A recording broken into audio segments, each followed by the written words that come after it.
ব্রাহ্মণবাড়িয়ায় বিদ্যালয়ে আগুন, তাড়াহুড়ো করে নামতে গিয়ে আহত 25 শিক্ষার্থী।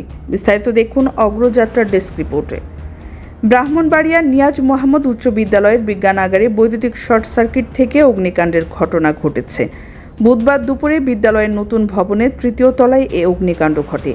এতে আতঙ্কে তাড়াহুড়ো করে নামতে গিয়ে অন্তত 25 শিক্ষার্থী আহত হয়েছে। আহত শিক্ষার্থীদের ব্রাহ্মণবাড়িয়া 250 শয্যা বিশিষ্ট জেনারেল হাসপাতালে চিকিৎসা দেওয়া হচ্ছে। ঘটনার সময় শিক্ষার্থীরা আসন্ন বিজ্ঞান মেলাকে সামনে রেখে বিজ্ঞানাগারে গবেষণামূলক কাজ করছিল। এ সময় বৈদ্যুতিক শর্ট সার্কিট থেকে আগুন ধরে যায়।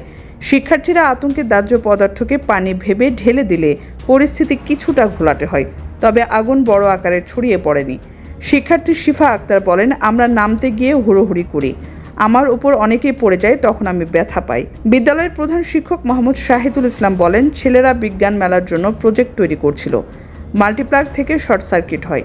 শিক্ষার্থীরা আতঙ্কে তাড়াহুড়ো করে নামতে গিয়ে আহত হয়েছে, কেউ গুরুতর নয়। ব্রাহ্মণবাড়িয়া জেনারেল হাসপাতালের তত্ত্বাবধায়ক রতন কুমার ঢালি বলেন, আমাদের এখানে 25 জন শিক্ষার্থীর চিকিৎসা নিয়েছে, এর মধ্যে 7 জন ভর্তি আছে, কেউ অগ্নিদগ্ধ হয়নি।